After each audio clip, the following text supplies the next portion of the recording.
Di negeri ini, doa naik dari banyak tempat. Ada yang memanggil nama Tuhan, ada yang hening dalam batin.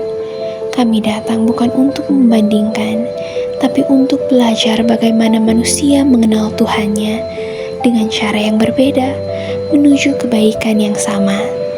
Inilah perjalanan kami mencari makna dari sila yang pertama.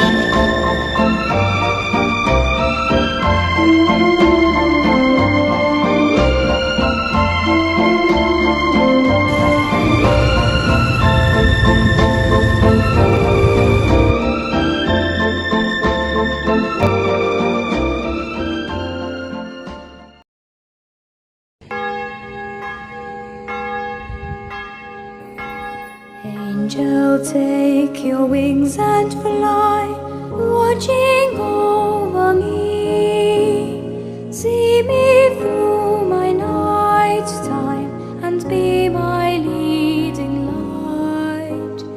Angel, you have found the way, never fear to dread. You'll be a friend to me. Angel, spread your wings and fly. Voces angelorum gloria, dona eis. لأجاريهم قلدت ظاهر ما فيهم فبدوت شخصا آخر كي أتفاخر وظننت أنا أني بذلك حزت غنى فوجدت أني خاسر فتلك مظاهر لا لا لا نحتاج المال كي نزداد جمالا جوهرنا هنا في القلب تلالا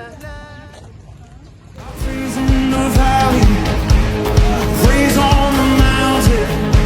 Yeah, I freeze when I'm sure. Freeze Sekarang ada di Generation Tempatnya di Taman. when surrounded.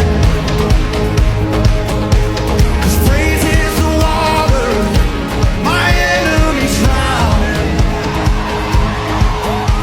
As long as I'm breathing, I've got a reason to pray.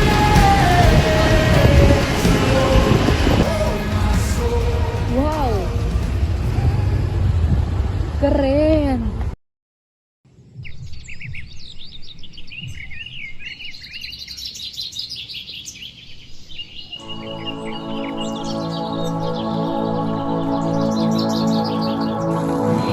Di vihara, kami belajar bahwa keheningan juga bisa menjadi bentuk doa.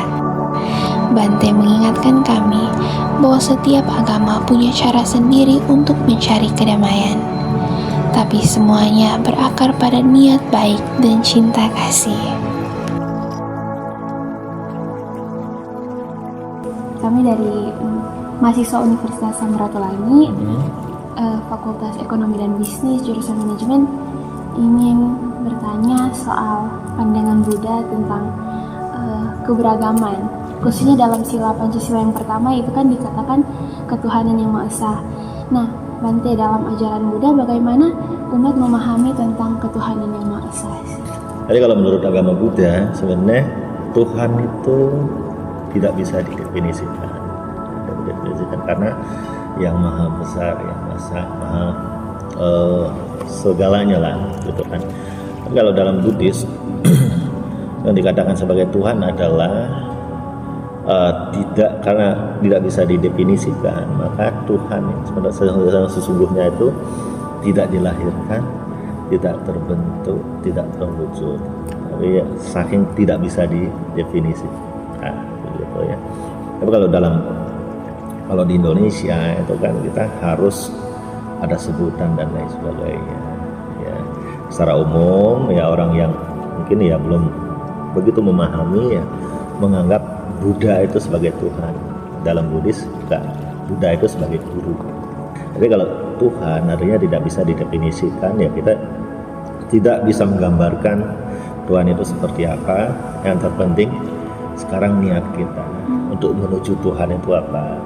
Kalau tentang perbedaan dalam ajaran Buddha, bagaimana memaknai perbedaan? Kalau di dalam ajaran Buddha, ajarannya sendiri itu universal, memancarkan cinta kasih ke semua makhluk, tidak hanya manusia, tetapi makhluk-makhluk yang terlahir di alam rendah, kayak jin, asura atau yang terlahir sebagai raksasa, binatang dan lain sebagainya, makhluk yang nggak kelihatan itu dalam Buddhis kita harus memberikan pancaran cinta kasih ke mereka, apalagi ke manusia. Jadi ya sudah pasti ajaran Buddha itu mengembangkan toleransi terhadap semua agama, baik itu manusia, agama dan lain sebagainya, karena ajarannya universal. Pancaran cinta kasih itu mendoakan semua makhluk, kayaknya semua makhluk itu baik yang kelihatan maupun yang tidak kelihatan itu didoakan, dan sudah pasti ada toleransi di situ. Cinta kasih dalam Buddhis itu yang harus dikembangkan di dalam kehidupan kita bermasyarakat. Kalau misalkan Bante bisa memberi pesan buat kami kan generasi muda agar tidak mudah terpecah oleh perbedaan.